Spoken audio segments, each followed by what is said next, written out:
Good Monday afternoon. It's August 29th, 2022, and this is going to be Progressive Plan Inc. Quick Tip number 24.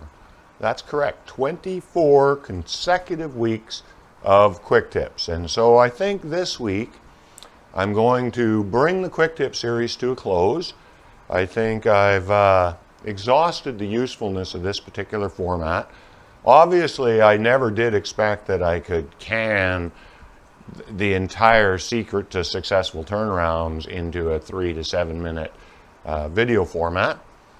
But I do believe that this series of quick tip videos does serve a very solid purpose, because every single one of the previous quick tips in this series, if it's applied to a given turnaround problem, will improve the outcome of those results. Of that, I'm 100% certain, and with that, I'm pretty happy with the outcome of this quick tip series. So I'd like to wrap things up though this time, and let's talk about some of the things that maybe we didn't emphasize as much as we could have.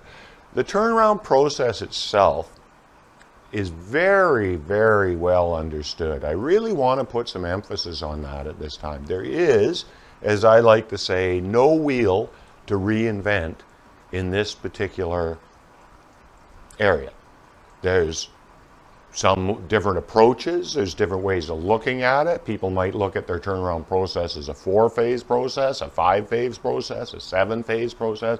Some processes might have as few as 200 activities leading to key milestones. Others might have as many as 400 or 500 activities leading to key milestones. But in their bones, when you tear them apart, as I've done with many, it all comes down to the same basic formula that we in the industry have understood very, very well for quite some time.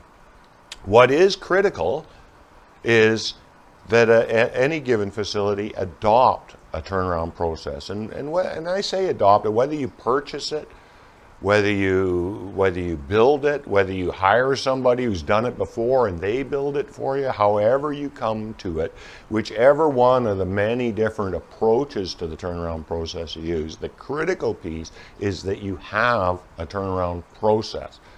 That's the more important thing here than which particular process you've chosen to adopt. Most turnaround processes, and I'm saying most to be politically correct, I suppose, in my experience, I have never seen a turnaround process that would not deliver success if the process itself was fully executed and capitalized on, to put it that way.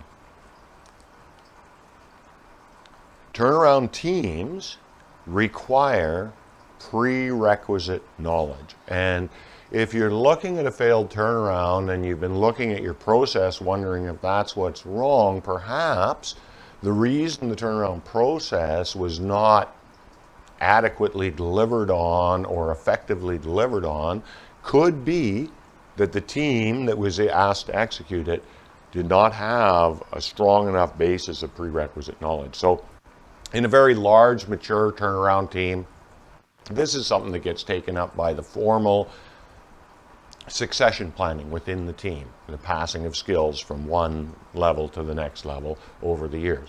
If you were standing up a brand new team, if you were rebuilding an existing team, if somehow or other succession planning had failed and suddenly you now had a brand new team, fortunately there are basic training programs that can easily bring a turnaround team up to speed with that prerequisite knowledge. We ourselves have one with the Practical Management for Plant Turnarounds course.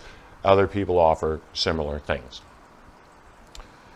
The effectiveness of any facility's turnaround team will directly impact that facility's bottom line. There is just no other way this can be. As we've discussed in many different formats over the last few months, turnaround teams typically will burn through 50% of a facility's O&M budget. It can be a lot more than that. It can be somewhat less than that. This is how come the effectiveness of the turnaround team on executing the turnaround process, that's what's going to drive us for better or for worse.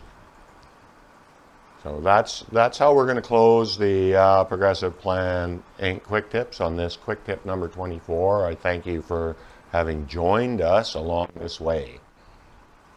So now, I'm not really sure where I'm going to go next. Of course, we will continue some level of video knowledge transfer and interaction. I'm thinking maybe I need to start something a little bit longer, perhaps maybe more of a 15-minute series on single different topics. I'm going to take a couple of weeks to think that through, and anybody that's been following the Quick Tip series, if you have any input on things that you'd like to see us do moving forward with this type of a presentation of material, please do drop me a line. I'm completely open to suggestions here. So have a nice day. Thank you for having joined us on this Turnaround Quick Tips journey. Have a good day.